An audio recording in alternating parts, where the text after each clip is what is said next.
안녕하십니까? 오늘 아침 세수하시면서 거울 속에 비친 얼굴을 잠시 들여다보셨는지요?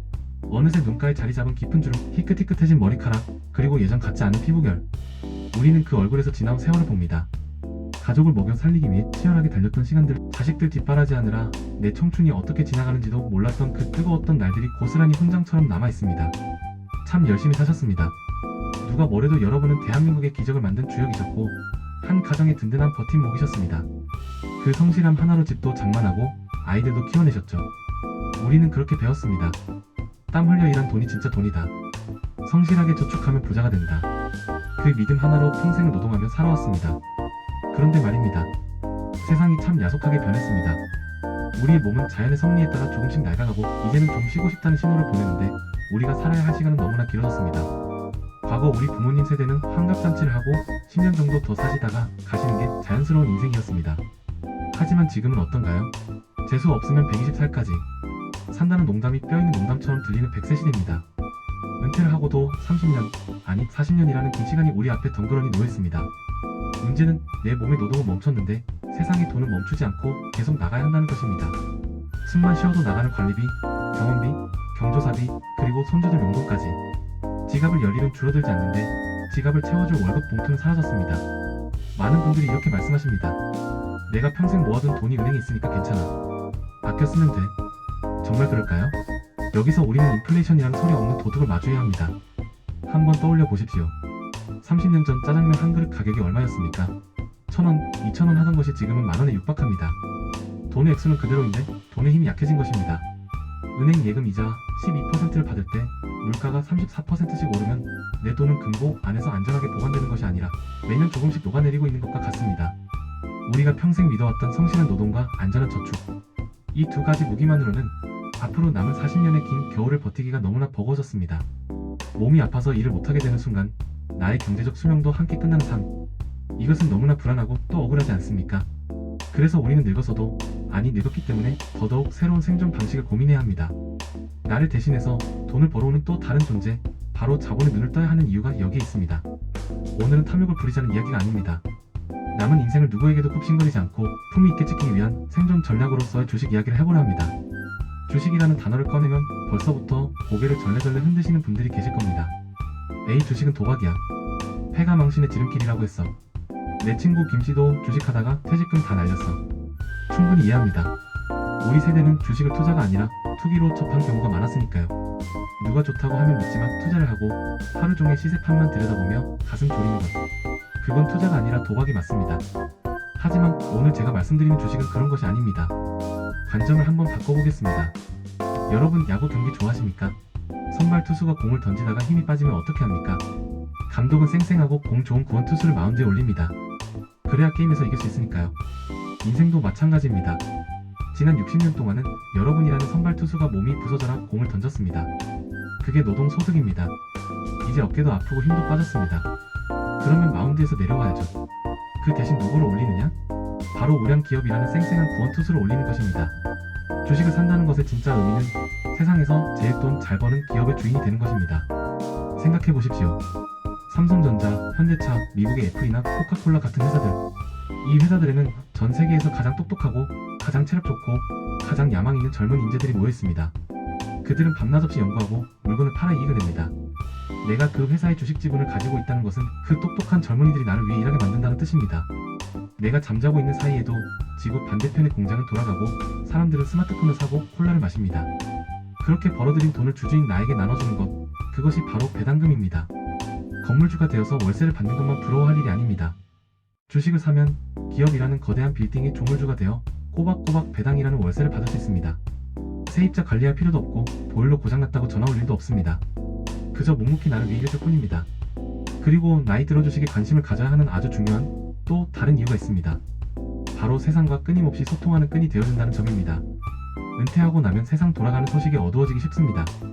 뉴스를 봐도 다 남의 나라 이야기 같고 젊은 사람들이 쓰는 말은 외계어처럼 들리죠.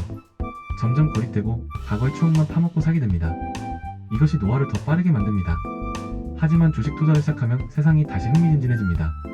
요즘 손주들이 메타버스니 AI니 하는 걸 좋아한다는데 그게 돈이 되나?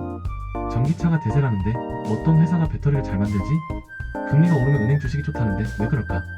나의 소중한 자산이 걸려있기에 눈과 귀가 번쩍 뜨입니다. 신문을 읽게 되고 경제 뉴스를 챙겨보게 됩니다. 뇌세포가 다시 활발하게 움직이기 시작합니다. 의사 선생님들이 치매 예방에 가장 좋은 것이 새로운 것을 배우고 복잡한 것을 생각하는 것이라고 하지 않습니까? 주식 공부야말로 최고의 뇌운동이자 세상의 변화에 올라타는 가장 젊은 습관입니다. 이제 자식들에게 세상이 말세다라고 혀를 차는 노인이 아니라 요즘은 이런 기술이 세상을 바꾸고 있더구나라며 대화를 주도하는 멋진 어른이 될 수 있습니다.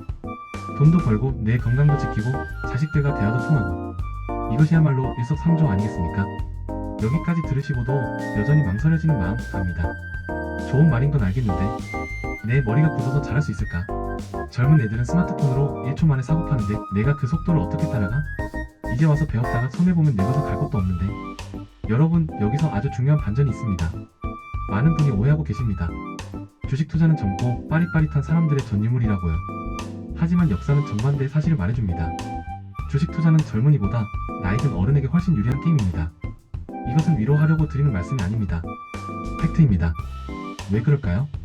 첫째, 우리에게는 젊은이들이 절대 가질 수 없는 경험과 통찰력이 있습니다. 젊은 친구들은 화려한 차트, 복잡한 소식, 쏟아지는 정보에 휘둘립니다. 조금만 주가가 떨어져도 세상이 망할 것처럼 공포에 질려 팔아치우고 조금만 오르면 흥분해서 추격 매수를 합니다. 감정이 롤러코스터를 타다가 개풀이 지쳐 떨어져 나가죠.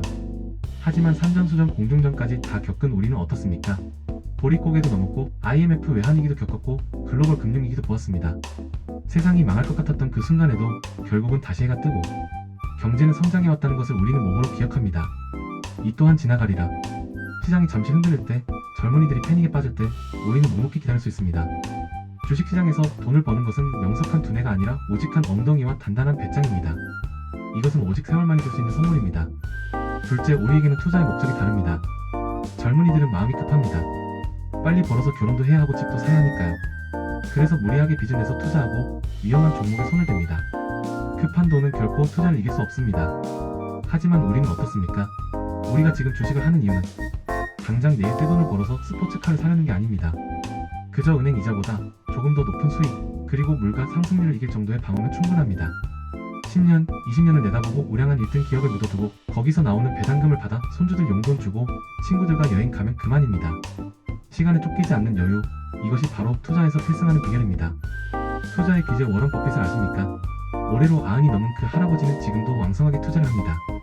놀라운 사실은 워런 버핏이 번 재산의 90% 이상은 그가 환갑이 넘은 이후에 벌어들인 것입니다.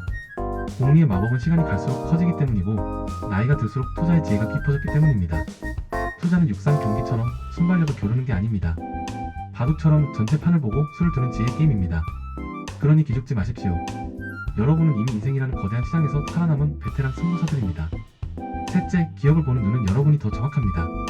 복잡한 재무제표는 몰라도 됩니다. 오랜 세월 소비자로 살아오셨지 않습니까?